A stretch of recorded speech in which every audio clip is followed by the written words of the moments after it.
Hello everyone, how are you doing? This is MD Tech here with another quick tutorial.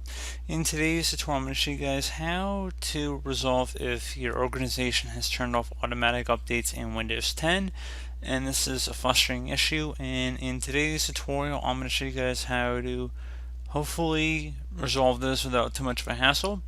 And the first thing I would suggest would be to go ahead and open up the start menu. Type in services. Best match should come back with services right above app. So go ahead and just left click on that.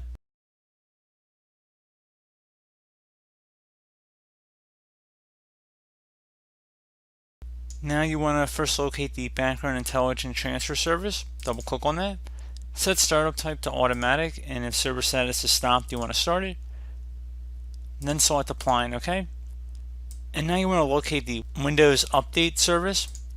Same thing, automatic as well as started, and then select apply and OK. Attempt to run a Windows update now and see if that has resolved the problem. Another thing you can try would be to, if you're running Windows 10 Professional or Higher Edition, we're going to go through the group policy editor. I'll have a registry editor method for Windows 10 Home users, so that'll come second, but the first one I'm going to show is going to be group policy editor.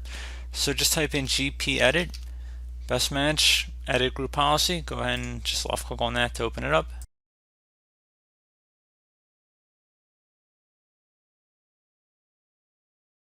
So expand underneath computer configuration, locate the administrative templates folder. So not under user configuration, again under computer configuration here. I'll actually just collapse this section so you don't get confused. And again under administrative templates, double click on it. Do the same thing for Windows components. And do the same thing for Windows Update. You should only need to left click on it one time though. And now on the right side you want to look for something that says configure automatic updates and double click on it. Give it a moment to load and make sure it's set to not configured and then select apply and OK.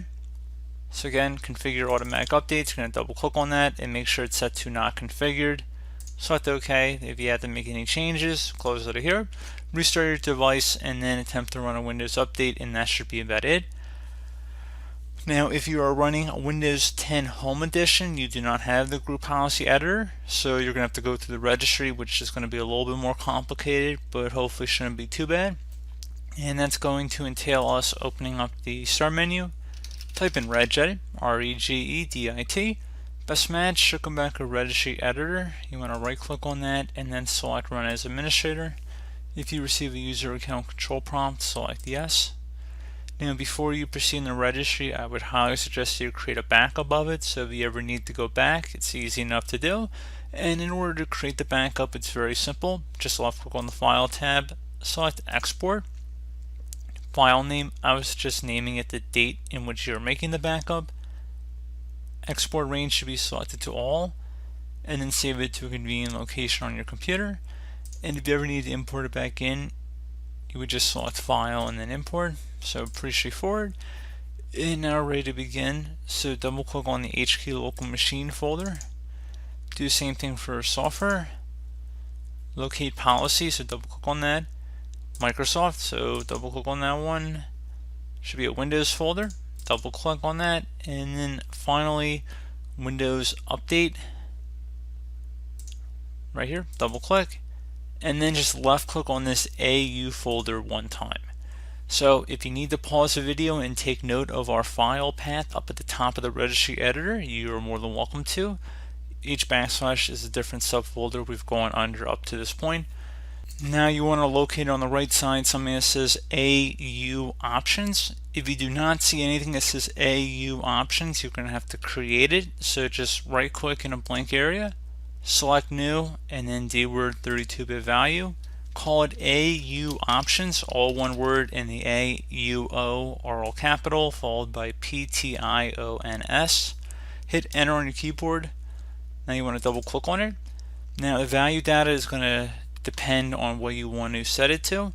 So if you want to change it to notify to download and auto install, you change it to a 2. Auto download and notify for install would be 3. auto download and schedule the install would be 4, and allow local admin to choose the setting would be 5. So obviously it's going to depend on what setting you want to choose. However, for most people, I would say auto download and notify to install probably would be sufficient, which is 3. You can listen to this video again for the options as I stated them, and make sure base is hexadecimal. Select OK. And now at this point I would suggest closing out of here, restart your computer, check for updates, and that should have hopefully been able to resolve your problem. So as always, thank you guys for watching this brief tutorial. I do hope I was able to help you out, and I do look forward to catching you all in the next tutorial. Goodbye.